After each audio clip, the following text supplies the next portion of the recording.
Very true. Good evening, good afternoon, ladies and gentlemen. We are back with another High Top Sports episode. Stephen Chad, my man, you look better than ever. How you doing, buddy? My man, I am doing very well. How are you? Listen, I'm doing better than the U.S. Olympic team. I can tell you that right now.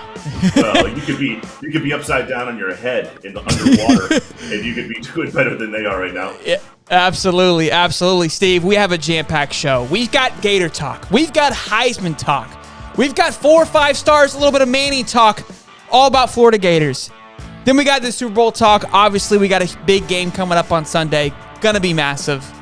And then we got some more Olympics and other fun stuff. So sit back, relax. It's gonna be a great show. Let's get after it. First thing first, Florida Gators are back at it again. Even though we had signing day last week, Billy Napier does not sleep. The man has been hustling. Arlis Boardingham, massive news for the Gators. He waited till today to sign, which again to me is a huge publicity stunt, a big move there because now today's your day, right? I loved it. Thought it was great. It was between us and Oregon. I was nervous. I told you pre-cast I was a little nervous. He's coming to the Swamp. Absolutely massive. 4-star recruit, wide receiver / tight end, 4 3-star recruit. Again, huge to give for AR-15, which we're going to talk about in a little bit. Again, it just kind of adds to what we did last week. People were some disappointed, but this is one more piece to the puzzle. I'm excited about it. Yeah, that's a big get. Look, this is a kid from the West Coast. Let's not forget that. He's a California kid.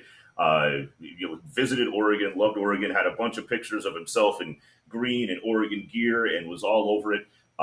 But yeah, look, I mean, for Billy to pull that off for a kid who's going to be less than maybe a couple hours away going to Oregon, and now he's coming all the way across the country to play in Florida. That's huge. That's a big thing. Yeah, absolutely. And look, the guy's a beast of a player. He's like that hybrid 3-star, 4-star where they can't quite figure out where they want to rank him. He maybe gains a star or loses a star, even though he hasn't played football in 6 months. But he's got that. He's a wide receiver, tight end hybrid. It's a big kid. I mean, he can play either one depending on how Billy wants to use him. So to me, it's almost kind of like we're filling in, not fully, but that he's filling that Kyle Pitts that void, right, that we lost. They're saying they can't hear you, Steve. Pull the mic a little bit closer if you can. Yep, there just we go. Put it in your mouth like this, and you just swallow it. Hello, everybody. So the next thing we have here is for 2023 class, all right, which is, again, we're moving on, but Billy has been working on this, and again, this is huge for us where we're headed in 2023. A lot of big news with 2022, but what I'm liking is all of these guys, these 5-star number 1 recruits coming to Florida to visit. 2 of them are going to be visiting in 2 weeks. One being Samuel Pimba. First of all, phenomenal last name. If he comes to Florida, I'm seeing the Simbas, right? The nickname galore from coming from this. So this is going to be great. He's ranked the number 1 athlete, not the recruit, because that's going to be obviously Arch Manny, but number 1 athlete. Guys, a freak. I'm looking at this kid, and I was talking to you beforehand. These high school athletes are just studs. I'm looking at these guys like, where are these kids coming from, bro? When I went to high school, where are they getting this? I didn't look like that. They didn't look like that. Like, what the hell's going on here? Like, this is crazy to me. Like, they're just absolute tanks coming out. Maybe they've been hanging out with the Russian Olympic. Yeah, the Russian Olympic Committee. Absolutely. Yeah. Dude, these kids are studs. So, again, it's just to get them to come visit is absolutely huge. The campaign is already working on for 2023 campaign, and I love it. To get them there this early. He is an IMG kid, which we broke that curse this year. So, for us to keep working on the IMG, they produce studs one after the other. So broke the IMG curse with Kamari. Its pipeline is wide open like Alaska. Absolutely. That's kind of where we're at right now. Absolutely. The next one is Brandon Innis. He's a 5-star wide receiver who, again, he's going to be visiting that same weekend. Looks like an absolute tank as well. So exciting news. I thought for sure last week we would kind of be dead on this recruit talk, but with what he's doing and still focused on next year as well, to me, it speaks volumes. Yeah, and you're going into spring training. A lot of these schools will have a spring training camp. I mean, it never stops, really. I mean, these guys are going to get, the coaches, that is, will get a break after the spring camps are done. But, they get done with recruiting in February. The spring camps start and there's another recruiting events after recruiting event after recruiting event. Like there's even though football kind of fades in and out for us, man, they are just all over it all the time. They're hustling over there for sure. So speaking of the recruits, something that happened, there's a little bit of talk. I got Arch Manning goes to the Gators. That's just in case anybody hops in. They get a little excited. He came out with his Final Four, which again it's early, but it was Ole Miss, Bama, Georgia, and Texas. If he weren't to go to Florida, my pick would be Texas. I don't have to deal with this kid. I mean, they might be coming to the SEC. You're still going to have to deal with him. Yeah, I forgot they're coming to the SEC anyways. But I would love for him to go to Texas. But he came out and he said, listen, I love – he liked the Billy Napier offensive mindset. And here's why it's not crazy to me, okay? Arch Manning doesn't need any type of funding to go anywhere. Right, I mean, the kid's set. So where he's going to go, it's going to be a heavy football decision. It's not going to be education. The kid wants to play football, obviously. I mean, last name's there. So that's what's going to be in place. Anywhere he goes, we talk about this, he's going to start, right? So to me, it's going to be a huge selling point. Who's going to be able to sell him the best and prove like, hey, I'm going to be able to develop you more than anybody else. And that's where I'm like, look, Billy's not out of this. Like, it's not as crazy as it seems. I know it's like, hey, it's Florida versus Bama and these schools that have been winning natties forever. But this kid's this is how I'm looking at it. This is my opinion here on how I'm viewing it if I'm Arch Manning, right? It's a different kind of sell. That's how I'm looking at it. Look, he's from Louisiana, if I'm not mistaken. The family, for the most part, stayed in New Orleans in that area after Archie, his grandfather, played for the Saints. So if that's the case, then Billy's had plenty of exposure with the kid. He's had opportunities to be There's around some ties there. That was a mention as well. Yep, absolutely. And look, it could be, the most far-fetched idea out there ever, or there could very well be validity to it. Again, have Billy shown that he has a little bit of recruiting prowess, and having some early exposure to Arch as he's been coming up through the high school ranks. Billy's been out there at games. Billy's been watching this kid, and if he feels that there's an opportunity at Florida with the timing of maybe AR-15 and some of the other kids that you have coming in, that he could get in there and really make some waves. Yeah, but there's nothing to say that he wouldn't go. I think you can put the mic down. I don't think it's. Yeah, I think you're good. Brandon Innis, again, being a 5-star recruit, and with Arlis as well. I think getting those guys in there. I think getting a bunch of 5-star wide receivers around him. That's going to be a big pitch as well. So it's exciting to see. Again, it's not as crazy as it's once sounded. It's kind of where we're at. We're not in his Final Four. We're not on the pick'ems. We're not on the chart. I'm okay with that right now. There's plenty of time, but look, it's not as far-fetched as I think we may have thought at one time. And then when I originally talked about it, hey, he went and visited. We kind of laughed, like there's no way. But look, if Billy comes in and starts some of this young talent that he has, I mean, he's going to have a cupboard full of high school kids coming in. Now it's tough to get those guys on the field sometimes at that age. But if he comes in and he wins, 9-10 games and that offense looks potent, it looks like it's maybe just missing that one thing. Sure. Maybe AR-15 is winning games with athletic prowess more than the quarterback side of things, the brain side of things. Then look, maybe Arch Manning says I'm the missing piece. There's nothing to say that can't happen. Like, these kids are just that. They're kids. They make decisions that we can't predict. It seems illogical and it seems crazy. So there is no reason to think that Florida's out of it. It would be exciting again to have that for sure. Moving on to, again, AR-15, great segment. AR-15 moved into the top 5 for most likely to win the Heisman this upcoming season. Woo. Yeah, look. We've learned that Vegas isn't wrong too often. We have been burned by them on our pick'ems, on our individual pick'ems, where we think we can outsmart Vegas. Vegas rarely misses. Again, it's top 5. Bryce Young is a favorite to win it again.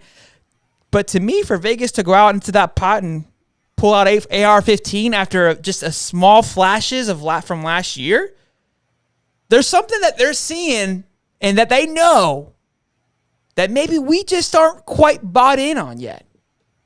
Well, those flashes were hot flashes. They were very hot. They were spicy. They were very hot. I mean, they were. You walked to the bathroom and back, and the kid's already 50 yards. They were hotter than your mom's hot flashes. I've heard. Oh my gosh, yes, raging. The menopause is just in fuego in the Holly home. Yeah. So again, it's two last topics are kind of out there, but they're not as crazy as it sounds. I think we've got some great talent coming in. Again, it's just there's just so much excitement because it's the what if, right? It's like buying a mystery box, and it's just like you're just hoping you hit the jackpot here, and that's kind of where we're at right now, right? We haven't opened the box yet, but it's just it could be $1 billion prize or it could be a dollar prize, and we're here for every second of it. That's pretty. It really is. It's exciting. Look, you got a new coach, a new staff, a new mindset, and I think that's the big thing for Florida is the Dan Mullen mindset was starting to get a little stale. And look, the guys, it's been exciting. He's saying all the right things. He's even got a little quip that you keep on the roadcaster over there. Go ahead and hit that button. Oh, you're right. I haven't hit it today.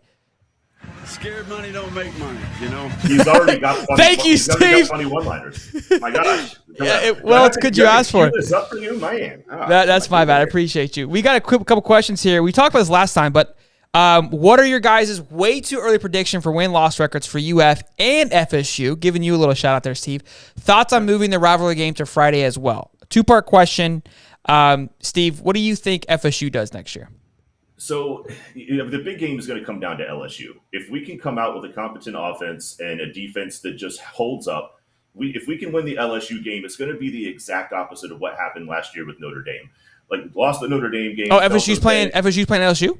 They are. Oh, that's fun. And then so then we have a couple of knockoff games, but there's enough talent there for us to go through and win 8-9 games. It's somewhere between 8 and 10 games. And I feel better about our quarterback situation. He's a third-year kid coming in. He's been in the system 3 years. It'll be his third year starting.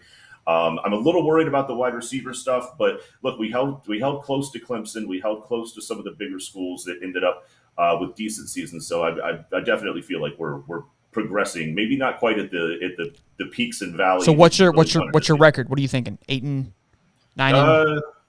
I think we can win 9 games. We'll win 9 games. 9 games, really?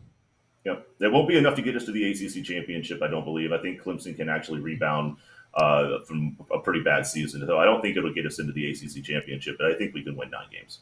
So we talked about the Gators schedule, and we lost a lot of bad games last year, in my opinion. We lost to Kentucky.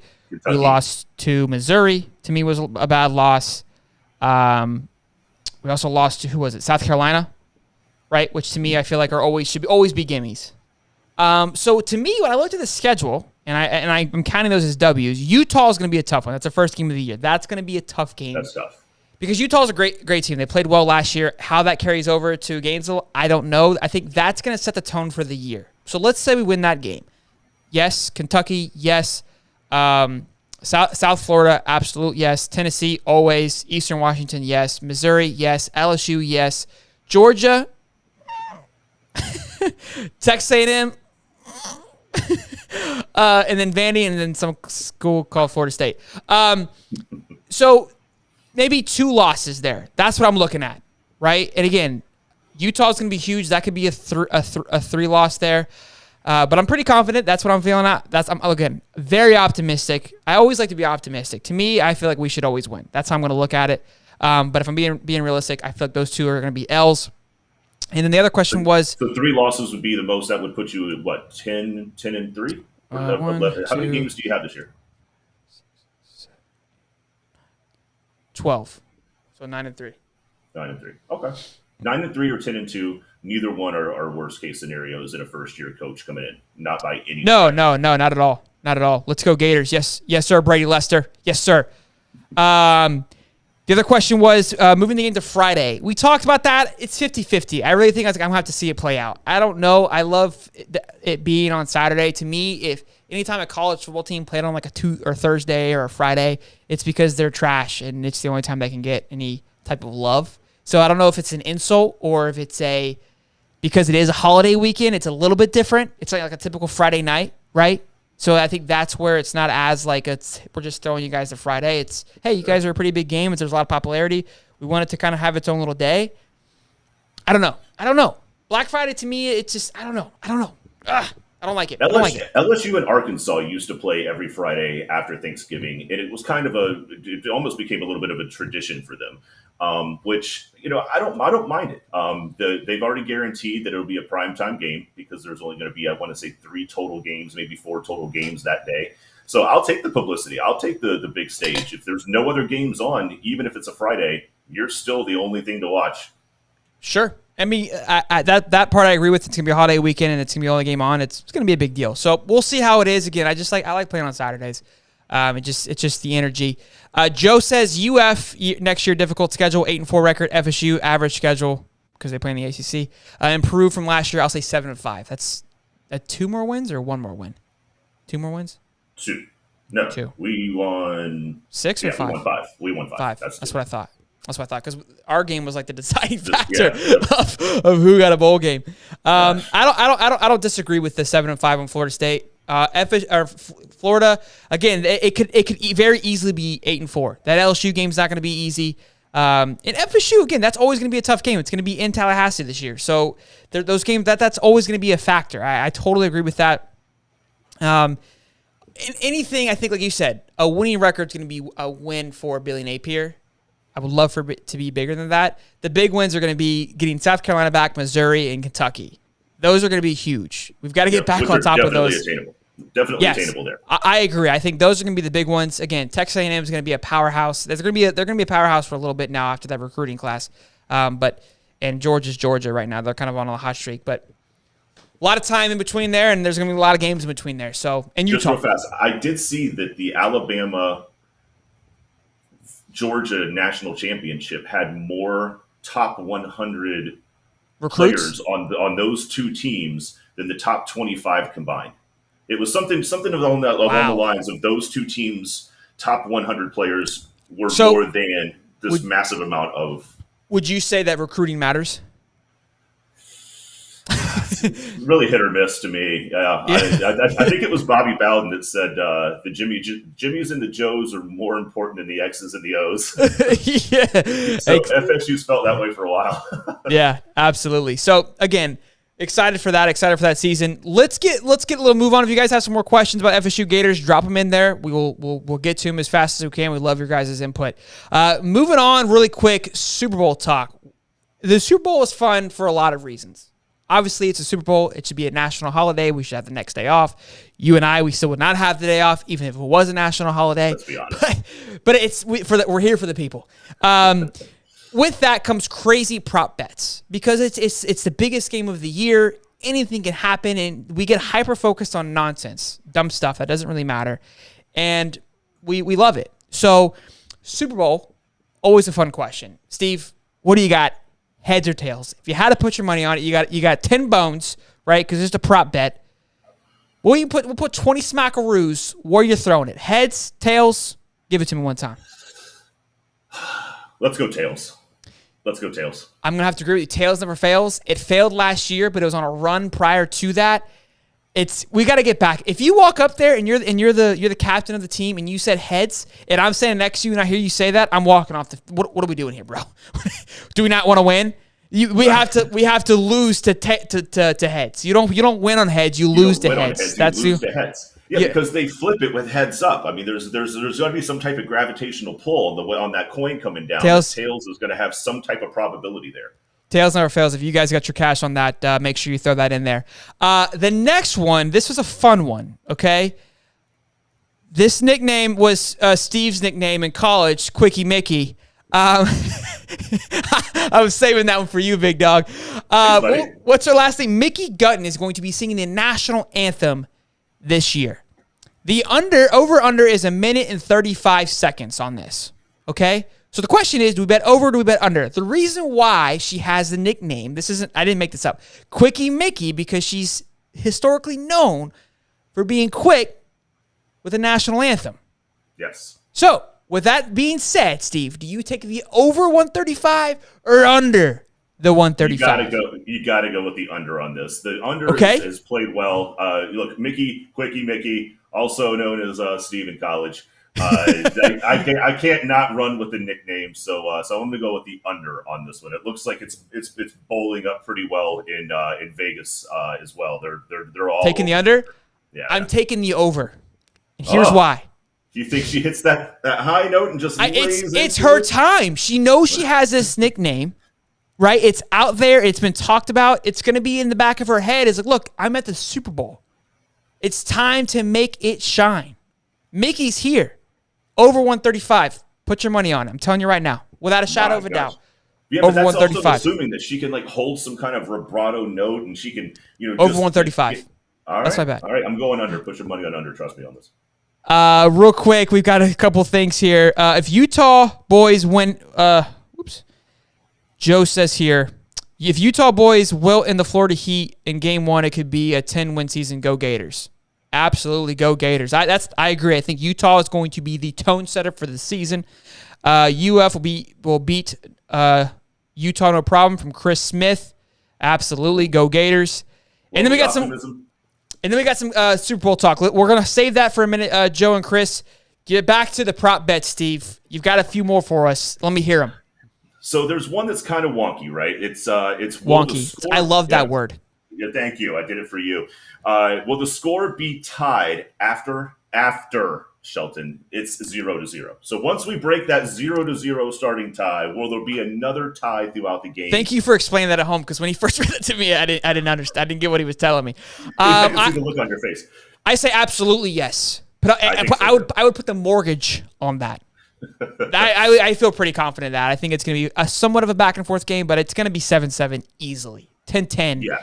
10, easily 3-3, whatever the case may be. I don't know. That the Rams offense is pretty hot right now, so it's there. They come out 7-3, and maybe we have a little bit of a goose chase here before we see another tie. But I do think that we will see one. Let's see here. Which team will commit the first accepted penalty? Has to be accepted.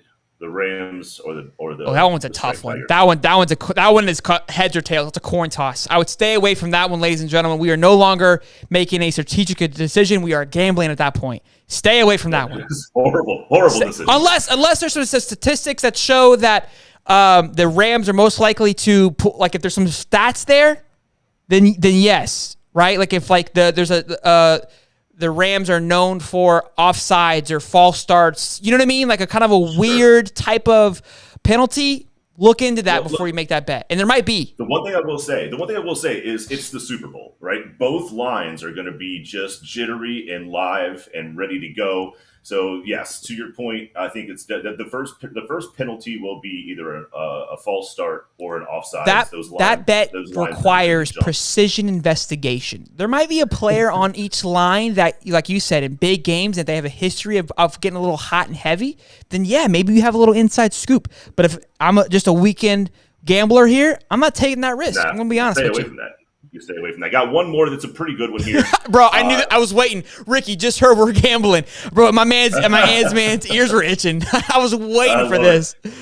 Any more? What else we got? Right. Yep, last one, and then we can move on. How many rushing yards will Matthew Stafford have? The over-under is 5.5. 5.5 is the over-under for Matthew Stafford. Oh! Stinky. That one's tough. Yeah. I mean, he could easily I like it. Scramble him. Yeah, I like it. I would go over. I like it. I'll use one lane up the gut, maybe just one scramble where you get the defensive end down and you can get to the edge on a scramble play. I think he wins some games with his feet.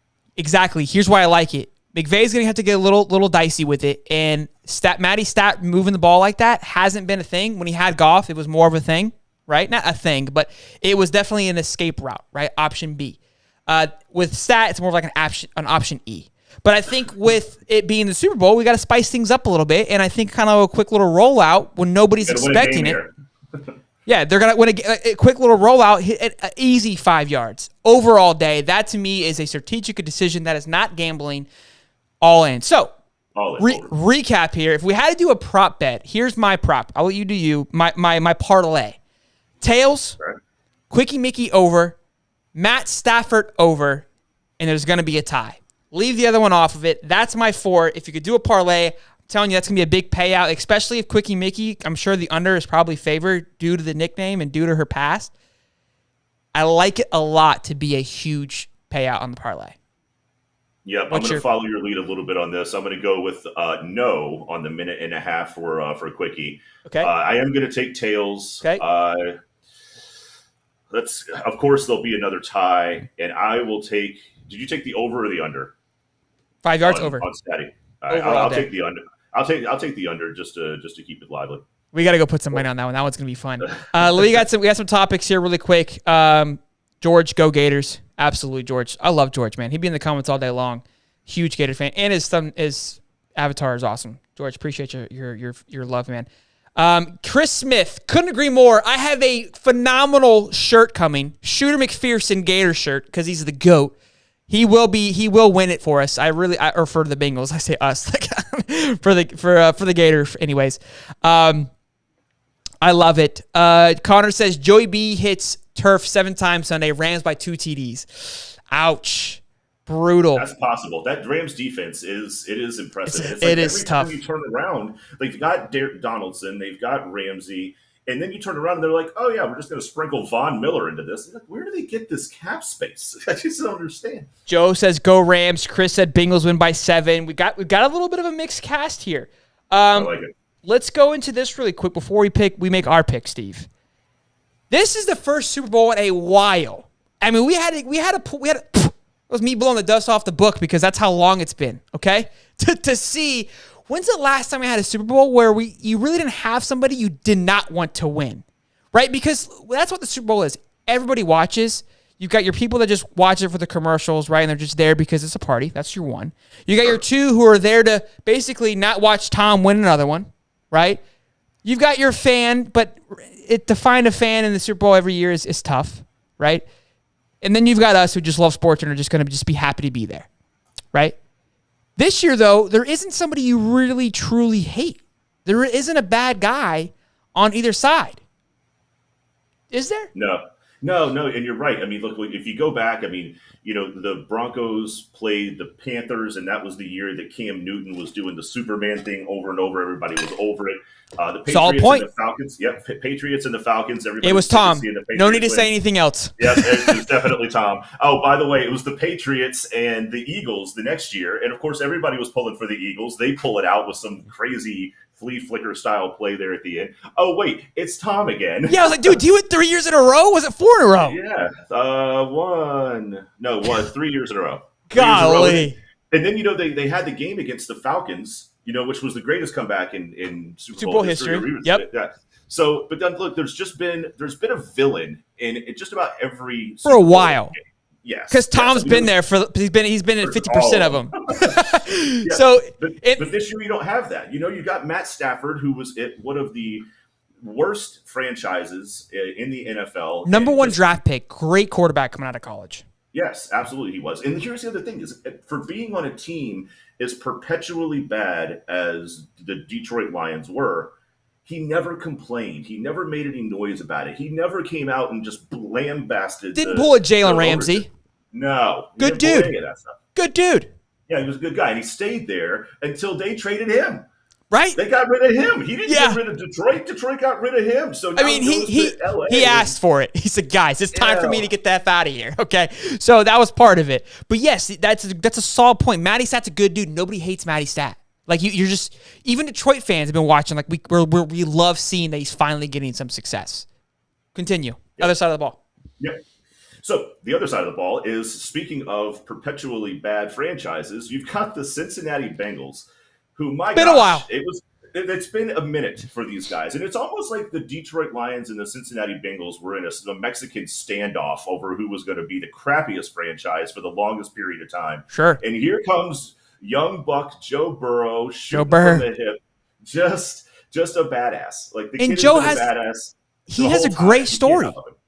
The guy goes to Ohio State to play for his hometown, basically gets shunned, goes to LSU, goes to LSU, wins a natty, right? Comes to the Bengals, a losing organization, tears an ACL, horrible way to end your first season, and then this is his second season, he's just absolutely balling out. And it's an awesome story, and it's incredible. And comeback story of the year. Comeback story of the year, absolutely, without a shadow of a doubt. And you get Sean McVay, too, who's a great guy. Everybody loves him. We did talk. If you had two villains, you would put Joe Mixon probably for the Bengals because he beats women. And then Jalen Ramsey, he can be hated. And Odell a little bit. But to be honest with you, I got to do this really quick. I gave Odell a lot of shit. I called him Bumdell, all of these things. He's impressed me. The guy's been hooping. The guy's been doing a great job. So, yeah. But Jalen isn't. Jalen's an ass. Yeah, he's been an ass since he got into the league. His interviews they were just kind of dickish. They're not bad villains, though. Like, you don't hate them, like you said. There really isn't a villain. So that goes to our next point, Steve. Who do you pick? Who do you got, and why? Look, I talked about it a little bit, and I alluded to it. I am a defensive guy. I think defense is going to win you just about any football game you need it to win. And the Rams defense is quite honestly one of the best I've seen. It's in the realm of the Baltimore Ravens and some of the other greats that we've watched come through. Even the Chicago Bears that went to the championship against Indianapolis. So I think defense is going to win this game. I think Joe Burrow will be just confused enough by the Rams secondary, which is talented. Their linebackers are fast, which he's not going to be able to get those 5 yards that you're needing to get. It's 5.5, by the way. Then that's two different quarterbacks. Okay, go ahead. And then look, it's just the defensive line. It's just the whole body of work for the Rams. I just don't think that Cincinnati can keep up for 60 minutes. So Rams. Okay. This is tough for me. I love Sean McVay. Young coach. Love the guy to death. Love the Rams. Love the Rams when Todd Gurley was there. I told you this at the beginning when we picked him. Pick him, right? Love the Rams. Love me some Joe Burrow. Been a big Joe Burrow guy since LSU. Guy isn't the next thing. No shit. I'm gonna get into that in a second though. I'm not using any logic here. Like you were like, hey, here's why I'm picking this. Here's why I'm picking what I'm picking. I would love to see Sean McVay get a Super Bowl. Nobody cares about coaches' dynasties. Matt Stafford's not going to be a dynasty. The guy is old. Okay? The Rams are not, I don't feel like, in a place to become the dynasty. I need my Tom Brady fix. Joe Burrow is that guy. He is the next. This is where it starts. The second year. Tom won in his second year. Okay? To me, he's my pick for the next GOAT. He's the guy we're handing it off to. It's a bold prediction. I've been seeing a lot of people saying Justin Herbert's better than Joe Burrow. They're out of their mind. Absolutely out of their mind. The guy is a stud, and his swagger is through the roof. So for me, I'm picking the future. I'm picking what I want. I want the NFL to go, and that's Joey Burrow. And not to mention, we got Shooter McPherson. That guy don't miss. That guy doesn't miss. Andy calls his shot. Not only does he not miss, he tells you he's going to hit it. Chris Smith says it. The Bengals have 3 Gators, which I love too. The Rams have 2. So either way, Gators are going to be Super Bowl champions, which is great. And Joe even says too, I can't lose. I like both teams, and that's kind of I think where I'll be. Where we're at. Yep, that's exactly where we're at with this whole thing. Is man, you just really don't have a dog in the fight.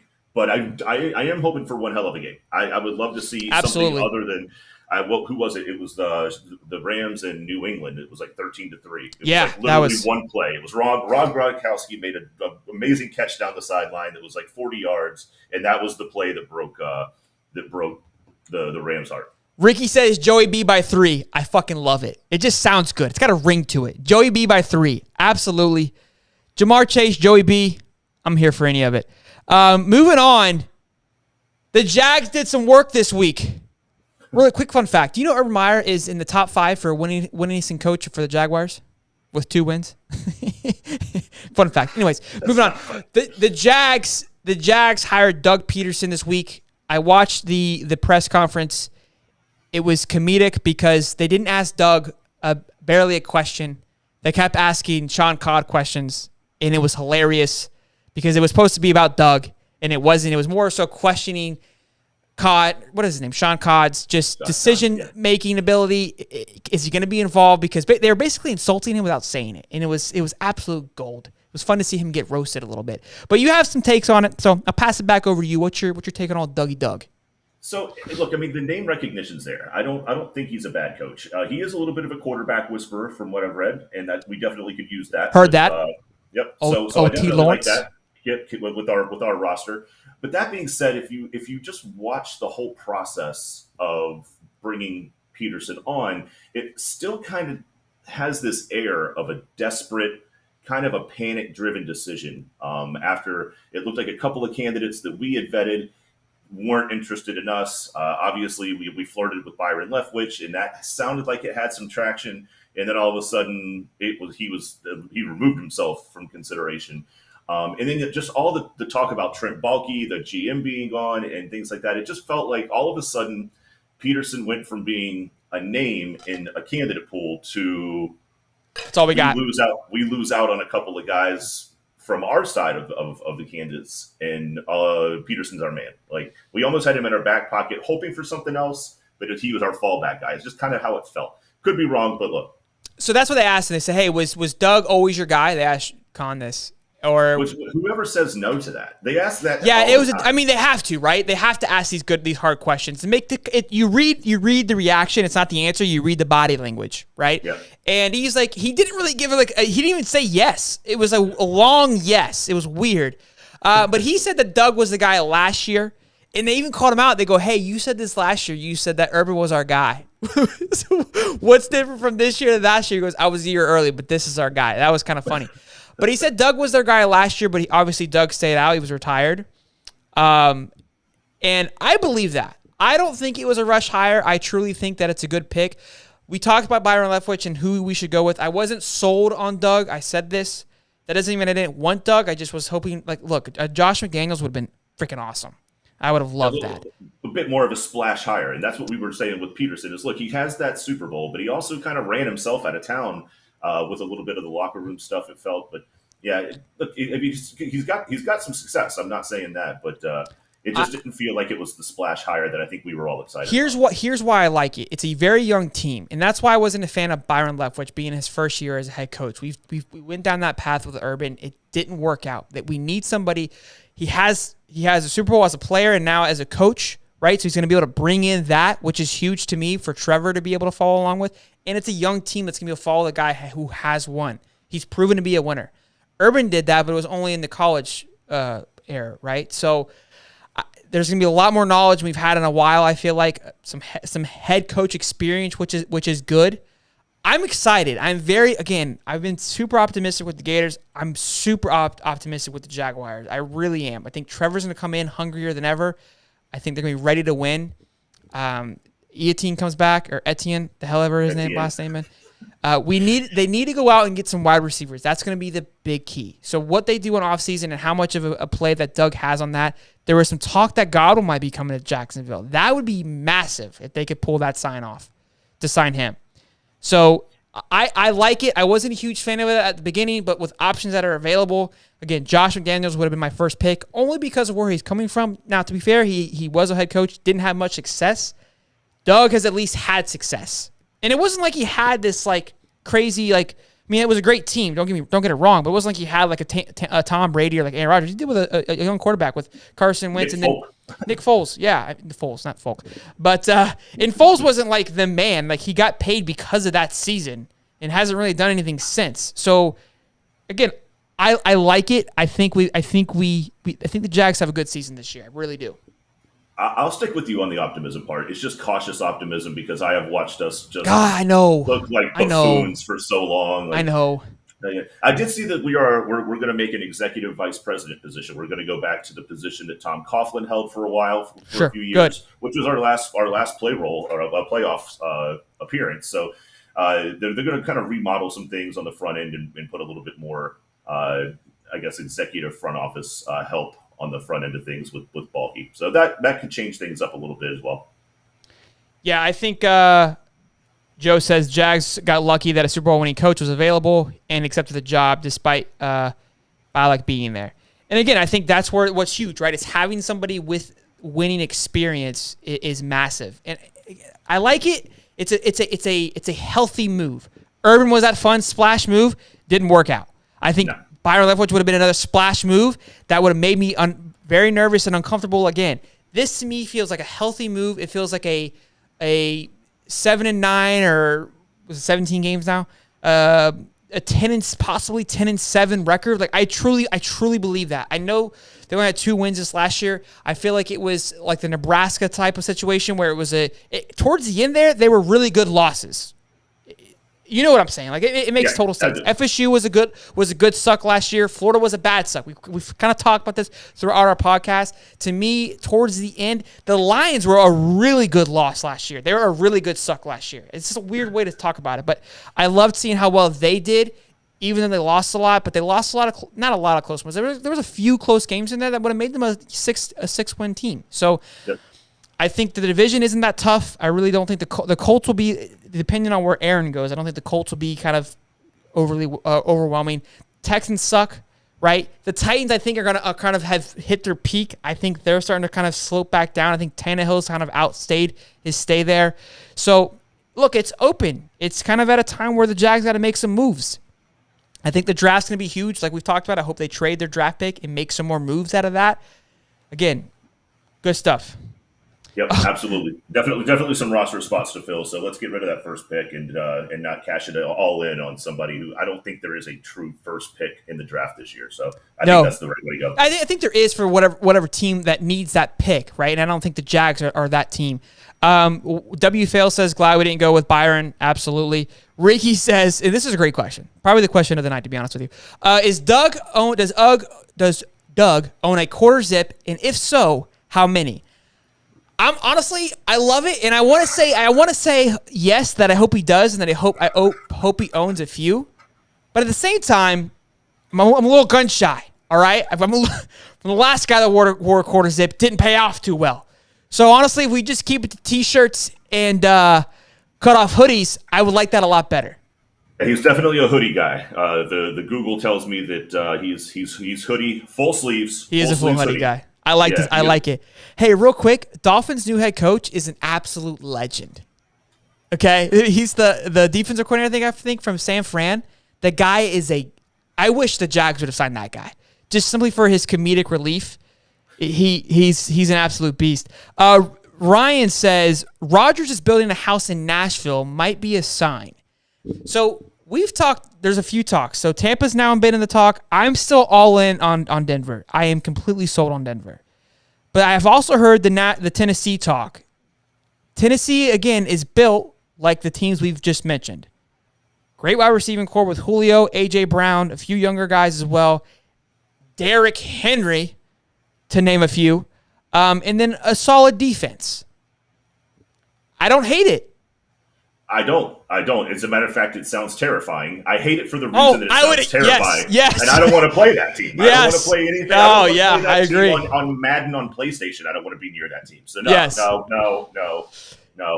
Oh, if he calls this, my goodness. I'll be so upset. Oh, my goodness. So moving on. Something just happened here in the last few hours. You broke it to me. We were talking about the Olympics and how it's a complete disaster.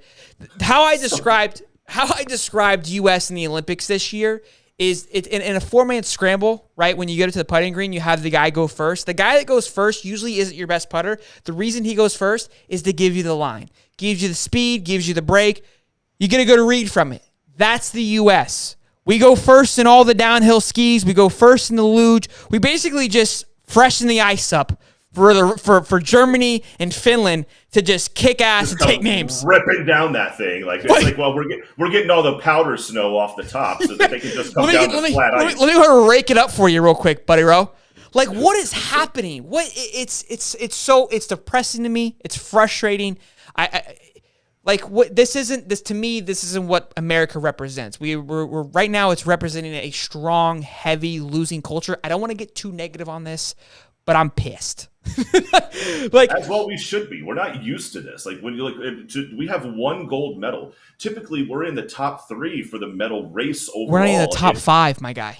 We have one. We got one last night, and that was our first one. So here's my thing. Go ahead. They don't look lost out there. They just look slow. They look lost. They look unmotivated. It's a bad look all around. I don't expect to win everything. And I expect to lose things by seconds and milliseconds and fingertips. That to me, that's part of the sport. That's why we watch. We watch to win by the Phelps, the last little pull here for the fingertips, right? We're finishing in 15th place. We're not even throwing darts at the board right now, right? And look, we're going to lose the ping pongs. I know this is summer, but I'm just kind of like comparison. I'm okay with losing ping pong and like badminton, right? These like kind of offlandish sports, but we're losing in curling right now. And to me, curling is the classy act of cornhole. Like we do that every weekend. How are we losing in curling? We should be dominating. This is the dad bod dream. I'm considering building a curling rink in my garage. Like what? Do you need me to step in, Coach? Come on, I got it. Look, American curling brought to you by Johnsonville Sausage. You're just out there, like, right? Just tons of fun. Come on, like you don't have to be athletic. You're essentially like you're just mopping the floor. The women's team should be doing better than the men's team, just for obvious reasons. But oh my goodness, viewership just hits the drain. But yes, it just looks bad. It's bad. And so then we got into talking because here's where I was getting frustrated. And this is where things got interesting that I didn't know that you informed me on. That the Russian Olympic, there's a 15-year-old girl on there who landed a quad, the very first quad in women's figure skating ever. She landed it once, she landed it twice. She crashed on the third one. Now, usually when you watch these things, you see somebody crash, you hold your breath because you know it's over. You're like, there's no way they can win now, right? Not for this chick. She won by 30 points. It wasn't even close. She finishes it, and she looks devastated. She just broke history twice, and she looks devastated. And that was like, look, I was like, I respect that. Where is that in America? We don't like. We're applauding sixth place finishes. We were doing interviews with people who finished sixth place because it was their best finish. And I'm not shitting on them. I'm not an Olympic athlete. I get that. I know this. I'm aware. So don't get in saying like you couldn't do it. I know I couldn't do it. But I know the difference between good and bad. That's the point. That's the point of being a spectator. I'm supposed to sit here in the comfort of my own chair and watch you, so I can judge you at what you're doing. That's what we watch for. We've gotten soft, and that's the point. Is like we're applauding this, and like that's where I'm like, look, there's a line. I was like, it's an incredible feat to make the Olympics. Yes, it's an incredible feat to participate. And I'm not saying we shouldn't still say, hey, great job, that's kick ass. Because I did an Ironman and I didn't even come close to first place. I just finished the bitch, and I was proud of that. So I get it, right? I understand it, but. It's just we got to have a little bit of like, yo, what's up, guys? Like, what are we doing? Yeah. And look, people have been disappointed. There's a thing called American pride, and where is it? Like, I don't know. It feels weird. It feels like they just feel like they don't want to be there. So after I praise this Russian chick, Steve drops a freaking bomb. Drops a bomb. She gets busted for steroids. What the hell, Steve? These guys, they're not even known as Russian the Olympics. They're known as the Russian Olympic Committee. Do you want to know why? Because they got busted for drugs before and weren't allowed to represent their country anymore. And so clearly that didn't faze them because they got busted again. They've had to postpone the ceremony, the team ceremony, because they got busted for roids, and she's one of the main ones. Bro, I'm devastated. I am absolutely devastated. Because it was cool to watch her do really well. I said it. Yeah, you're like, there's no way. Oh, so you're crazy. You're reading nonsense. No. What are you on? You're reading the wrong person. No.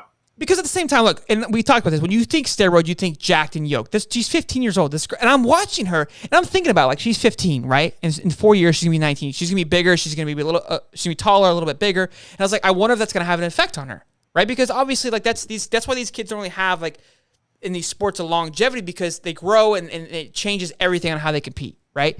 15 years old, she's an absolute stud. Now, here's the thing. People don't realize steroids give you an edge without a shadow of a doubt. I think that's where the 30 points definitely came from. Because this girl's throwing herself in the air doing these 4 quads. I'm like, how the hell is this 15-year-old throwing herself in the air like that? Right? It's absolutely insane. But at the same time, it still takes a lot of work, a lot of effort, a lot of energy. And that's where, to me, even with the steroids, it still doesn't discount the credit or the hard work and effort that the Russian athletes are still putting in, regardless of the edge that they're getting. Sure, you don't take a shot of steroids and just lay on the couch like a turd and then and do 4 quads. Wake up 40 minutes later. Yeah, it's not how it works. She's still practicing. She's still doing everything she needs to do, working out, eating right, all those things. Don't get me wrong. But the drug that she got caught with, which it's a long name. It's a Flintstone vitamin. It's abbreviated TMZ. It's supposed to be for like asthma or something like that. It puts more blood in your bloodstream from almost like blood doping, and that's where kind of like this is going. It's the same thing with what happened to Lance, right? That's what people don't understand. It's recovery time is much faster, right? Your ability to perform at a higher rate, like they call it that red line for when you're competing. So red line more so with like triathletes and running when you're at that high peak, that 180, 190, right? You can only last at that for so long before you crash out. And that's where training comes in because you want to move that red line. So this type of steroid allows for that red line to, it moves up much higher, but you're able to operate at it at a higher level. So that's what people don't understand. There's multiple levels of steroids, and that's the type of steroid here. So again, it is a massive advantage, but you still have to earn it. But to be able to operate in a red zone for that long, I'm telling you, dude, it makes a massive difference. If you can run for a running perspective, because people can relate to that more. If you can go run, like if you ran right now, if you went and busted your ass for somebody who's pretty in shape, you could probably run a good 7, maybe just under a sub 7-minute mile. But at that pace, not at a mile, at that pace. With something like this, you could do at that pace for a longer period of time. And that's, again, that adds up. For sure. And look, when you look at some of these, like this scenario, she was so heads and shoulders above everybody else. I don't know how much it really had an effect. Likely for her training, the fact that it kept her stamina up and her ability. Landing 4 quads, dude. It's first ever. Something. There's a reason why it was the first ever, and that's what's frustrating because it was cool to watch. It was history. Like even though she's Russia, like I'm still here for it because as America, as you said, we were the warm up people, right? Like we were like the prelims in UFC. Now Nathan Shin, he killed it. He had the highest score in like short program, so that was really cool. My favorite part is the fact that Russia is literally operating not with their country's flag, but under the ROC, Russian Olympic Committee. It's still cheating. And they're still doing the same exact thing that they're under this weird guise of for the same. I am beyond shocked. Like it's gonna throw a complete wrench in the Olympics. I hope because they're in first place. I hope it completely just kicks them out of their running now. Because now what do you represent as? Like what are we doing? I don't know. Well, let's answer some questions before you go on to our next topic here. FW failed. Do you think Tim Tebow will join the Gators and the coaching staff? We talked about this. We with Jake Miller. I get always confused. He had a little bit of influence on him. Somewhat, sort of, kind of, sort of, with Jake Miller. So we talked about this a couple months ago on bringing Tebow on as a coaching staff, whether it be a quarterback coach or whatever it may be. He would be a huge asset. Now, could they afford him? I don't know. I don't know what his prices would be. I don't know why he wouldn't want to do that. Follow him on TikTok. He's been doing a lot of preaching and things like that and pushing his brand. But to me, it's like, dude, get back into what you love. Like pushing these kids and firing these kids up for the greatest school ever. Come on, baby. Dude, could you imagine the recruiting they could pull off? He did the recruit video. Took the words out of my mouth. Yeah. Like think about it not being like a scouting coordinator or recruiting coordinator, something like not an on the field role because you know maybe that's a little bit too much too soon. But an off the field role somewhere involved in your recruiting coordination would be unbelievable. I mean, just the name, obviously the name recognition in the history that he has. And then to your point, he does have like other streams of income. Like I don't think you'd have to buy him if you're Florida because he's got other revenues coming in. Sure. Like what he's not like shopping around for a money thing. It's more of like selling the idea to him. Yep. I agree. I would love it. I would absolutely love to have him back on the sideline. I think the recruiting would be insane. I think the energy would be insane. The stadium would be rocking, my guy. Oh my goodness, if he could pull that off. Wow, what an electrifying it'll be. My concern, not concerned, but look, shit starts to go sour, they're going to be yelling for Tebow to be head coach. That would be my only thing is he could have that effect of where he's kind of, he would influence that a little bit. So Jermaine Lowe, I apologize, man, if I said your name incorrectly. Jermaine Lowe, Jeremy Lowe. Give it a shot, Steve. I see what you're doing here. So he said you heard it here first, and I talked about this when he first came to Florida. Jake Miller. Jake Miller will be the starting quarterback for Florida Gators, not Anthony Richardson. What the new coaching staff like to do fits Jake Miller. I talked about this a little bit. I said, look, what I see happening, and we just talked about AR being the Heisman this year, but what I could see happening is Chris Leak and Tebow era, right? You go back and forth. You're passing these two back and forth. You've got a pro-style quarterback and then more of like an athletic kind of runs out of the pocket style type of quarterback. I see these two being a double threat. Jack didn't come here to ride the bench. He left Ohio State for a reason to play football because he knew he wasn't going to play there. So he came here because he feels and believes that he has a shot and opportunity to play. What do you? Agree.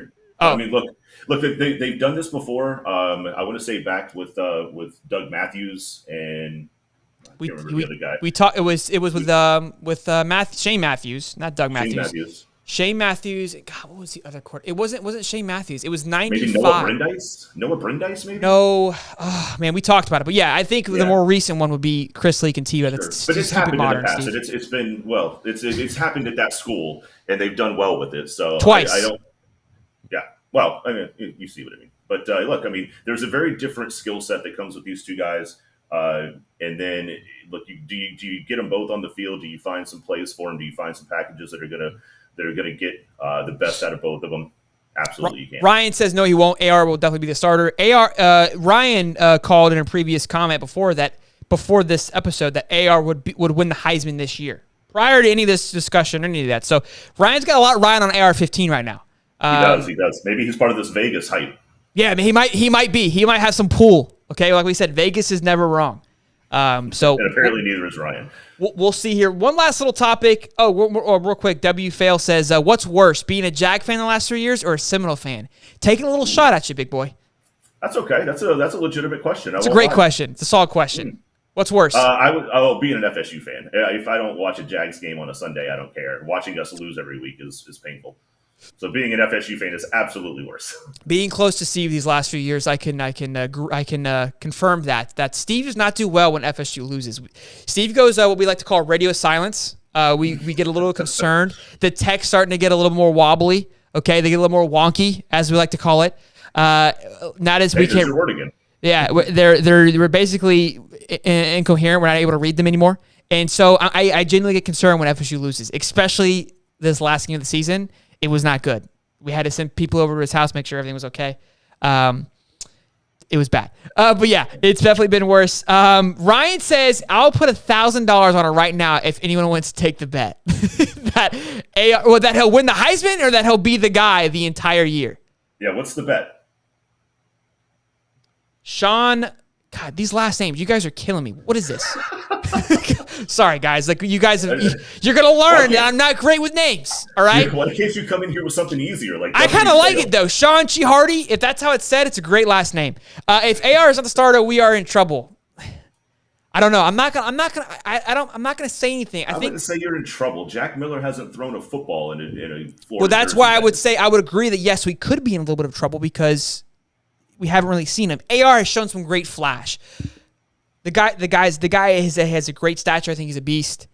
So his bet is if he's a starter. That's the $1,000 bet. We don't think anybody taking this. Nobody wants that smoke. That's worse than a bad pick'em prop bet in the Super Bowl. Nobody exactly. wants that. Now we're gambling, people. This isn't strategy. Yeah, we're gambling. Last little bit here. I wasn't going to talk about this. W. Phil, Doug Matthews has to be a Seminole fan. We're just making names up. Baseball is now allowing steroids. Coincidence that it's right after Barry Bonds basically is no longer to be accepted into the Hall of Fame? It's crazy to me. Now, there's been talk that the Giants sign him for a contract to basically reset that period. But I am honestly here. This is frustrating to me in many ways. I'm frustrated because frustrated already. You see me here. Your whole posture changed. Yeah, because stay in the game with me, baby. Stay in the game with me. Yeah, because look, we're heading down a path of just nastiness. I talked about it last episode with the NIL ruining college football. The USA Olympics suck. For the Pro Bowl, we look like dog shit. We're playing two-hand touch. We're getting soft there. And now we're allowing baseball or roids into baseball, which is supposed to be this pure sport. And it's just, what the hell is going on? Where are we going? We're trying to keep up with Russia. They've clearly got a line on how to be prime athletes. Yeah, look, I don't like it. It's gonna ruin the game. People have always made the argument, should we just let it happen because we know it's happening anyways? I don't know. Yeah, I'll be honest. I'm kind of in Ricky's boat down here. Like, are you joking? Like, when did they come out and say that were they just going to stop testing for it, or what? Maybe it was more so that like it was kind of like we're not going to really care about it anymore.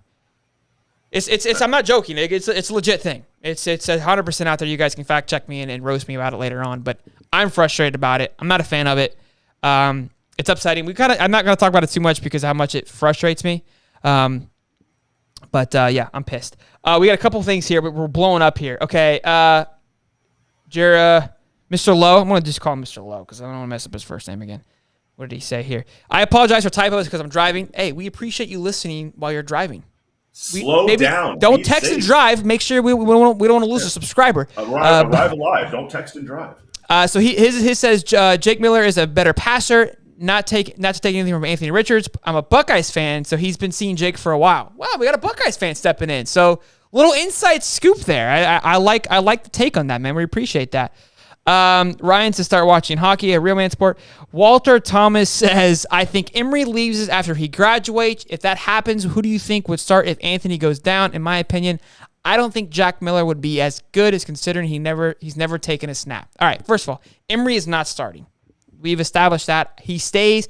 We think he becomes utilized as a slot receiver or something else. There's a lot of people in the comments that commented on that video saying there's no way he becomes a wide receiver. Like, that's out of this world. I mean, Denard Robinson did. It's not crazy to think that he could become a slot receiver. If he wants to play football, he's going to find a way. Yeah, these kids grow up playing all over all sides of the ball. I mean, it's not like he doesn't know how to catch a football. So it's not as crazy as you would think.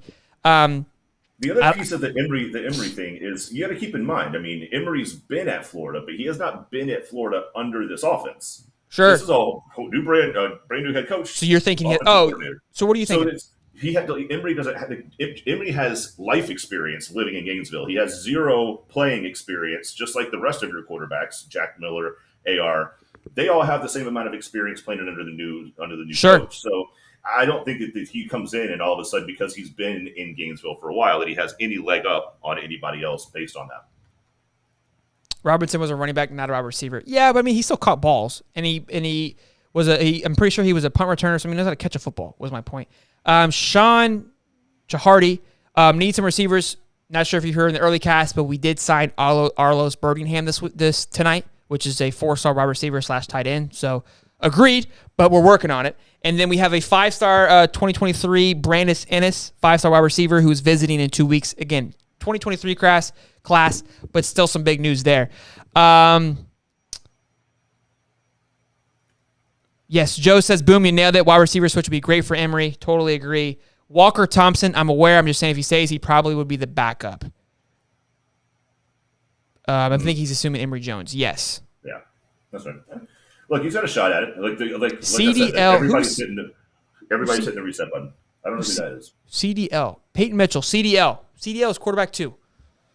Explain that for us so we know exactly what we're talking about here. For those of you that guys are just stopping in, we appreciate you guys stopping by. We've talked about some Super Bowl talk. We have talked about Archie Manning possibly being a good take for Florida.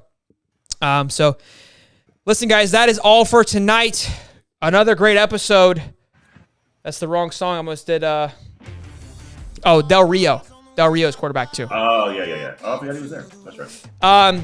Listen, guys. Be back here next week. We're going to try to go live probably Monday and change it up a little bit. Maybe do a little bit of a sports trivia. We will see. We'll keep you guys posted. Make sure you guys like. Stay tuned. Make sure you guys subscribe as well. We appreciate the support, all the likes, all the comments. We love your guys' feedback. Drop down in the comments what you guys want to hear us talk about, what you want to hear us ramble about. We love it. We're here for it. Huge news. Big week. Super Bowl weekend is this weekend. Have fun. Be back here next week to hear our takes on it. Until then, I'm Sheldon. And I'm Holly. Boogity, boogity, boogity. Go Gators, baby. Hey. Scary money don't make money.